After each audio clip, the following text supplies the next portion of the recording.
സിഡ്നിയിൽ ഇവിടെ public holiday ആയിട്ട് കുട്ടികളെയും കൂട്ടിയിട്ട് ഒന്ന് സ്റ്റിംഗ് റേസിനെ ഫീഡ് ചെയ്യിക്കാൻ കൊണ്ടുപോയി ഞങ്ങൾ ഇന്നലെ. പതിവ് പോലെ അതിരാവിലെ എണീച്ച് കോടമഞ്ഞിൽ സൺറൈസും കണ്ട് ഞങ്ങളിങ്ങനെ ദിവസം തുടങ്ങി. ഇന്ന് നൗറയിലോട്ടാണ് പോണത്. പോണ വഴി ഇടയിലൊരു പിക്നിക് ഏരിയയിൽ വെച്ചിട്ട് നമ്മൾ വീട്ടിൽ നിന്ന് പ്രിപ്പയർ ചെയ്ത് കൊണ്ടുവന്ന ബ്രേക്ക്ഫാസ്റ്റ് കഴിച്ചു. അടിപൊളിയായിരുന്നു. എൻ്റെ മാസ്റ്റർ പീസായിട്ടായ ബീഫ്, ഉമ്മച്ചി ഉണ്ടാക്കിയ നല്ല അടിപൊളി ഉപ്പുമാവ്, പിന്നെ നല്ല തിളച്ച ചായ. വീട്ടിലുണ്ടാക്കുന്ന ഭക്ഷണം അവിടെ ഇരുന്ന് കഴിക്കാതെ അത് പാക്ക് ചെയ്ത് ഒരു 2-3 മണിക്കൂർ ദൂരെ പോയി കഴിക്കുമ്പോൾ കിട്ടുന്നൊരു സുഖമുണ്ടല്ലോ, ആഹാ അന്തസ്.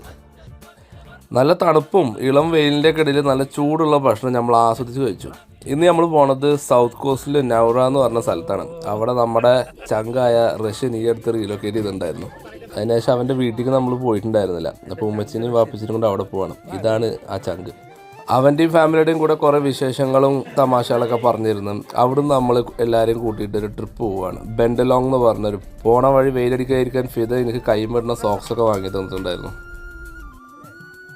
പോണ വഴി നമ്മളൊരു ലോക്കൽ സൺഡേ മാർക്കറ്റ് കണ്ടു. ആ ഏരിയത്തെ ആൾക്കാരൊക്കെ അവർക്ക് കണ്ട് ഉണ്ടാക്കാൻ പറ്റുന്ന ചെറിയ സാധനങ്ങളൊക്കെ പടം കൊടുന്ന് അവിടെ വിൽക്കാൻ വെച്ചിരിക്കുകയാണ്. നല്ല ക്രിയേറ്റീവും കൗതുകമായ പല ഐറ്റംസ് ഉണ്ടായിരുന്നു. പക്ഷെ നമുക്ക് ആവശ്യമുള്ളതൊന്നും ഉണ്ടായിരുന്നില്ല. അവിടുന്ന് നമ്മൾ ഒരു ലുക്കൗട്ട് കാണാൻ പോയി. 3 സൈഡിലും വെള്ളം കാണാൻ പറ്റുന്ന പെൻഗ്വിൻ ഹെഡ് ലുക്കൗട്ടിലായിരുന്നു പോയത്.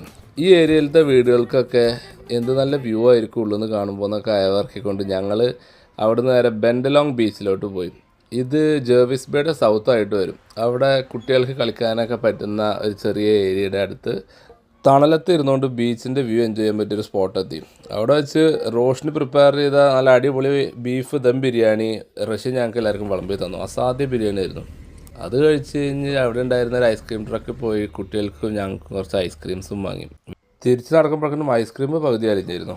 വയറ് നിറഞ്ഞ് എല്ലാവരും ഒന്ന് സൈഡായപ്പോൾ വാപ്പിച്ച് വീട്ടിൽ നിന്ന് പാക്ക് ചെയ്ത് കൊടുക്കുന്ന കാർഡ്സ് എടുത്ത് നമ്മളൊരു റൗണ്ട് റമ്മി കളിച്ചു. ആഹാ എന്തൊരു രസം. തണുപ്പായിരുന്നെങ്കിലും നട്ടുച്ച വെയിലായത് കാരണം വെള്ളത്തിലിറങ്ങി കളിക്കാനൊക്കെ നല്ല സുഖമായിരുന്നു. റഷ്യൻ വീട്ടിൽ നിന്ന് കുറച്ച് ബെയ്റ്റ് ഫിഷ് കൊണ്ടുവന്നിട്ടുണ്ടായിരുന്നു സ്റ്റിംഗ് റേസിനെ ഫീഡ് ചെയ്യിക്കാൻ വേണ്ടിയിട്ട്. എനിക്കത് ഭയങ്കര കൗതുകമായി. ഈ ഏരിയയിൽ റെസിഡൻസ് ആയിട്ടുള്ള കുറച്ച് ലോക്കൽ സ്റ്റിംഗ് റേസ് ഉണ്ട്. ഇവർക്ക് ഇവിടെ ടൂറിസ്റ്റുകൾ വന്ന് അവരെ ഫീഡ് ചെയ്തതും പാറ്റ് ചെയ്യുന്നതൊക്കെ സുപരിചിതമായത് കാരണം അവരാരും അങ്ങനെ അറ്റാക്ക് ചെയ്യാനൊന്നും നിൽക്കുന്നില്ല. നമ്മൾ വലിയവർക്കും കുട്ടികൾക്കും ഒരേപോലെ കൗതുകമായിരുന്നു ഇങ്ങനത്തെ ഒരു എക്സ്പീരിയൻസ്. ഇത് കഴിഞ്ഞ് തിരിച്ച് വീടെത്തി റോഷിന് നല്ല അടിപൊളി പഴംപൊരിയും ചായയൊക്കെ ഉണ്ടാക്കി തന്നിട്ടുണ്ടായിരുന്നു. മലയാളി അസോസിയേഷൻ്റെ അടുത്ത ഓണപരിപാടിക്ക് ഫിദ പഠിച്ച 2 സ്റ്റെപ്പ് ഡാൻസും കണ്ടുകൊണ്ട് ഞങ്ങളത് ആസ്വദിച്ച് കഴിച്ചു. ഇത് കഴിഞ്ഞപ്പോൾ ഡിന്നറിന് സമയമായി. വയറും മനസ്സും നിറച്ച് ഭക്ഷണം കഴിപ്പിച്ചിട്ടാണ് റഷ്യ ഞങ്ങളെ യാത്രയാക്കിയത്.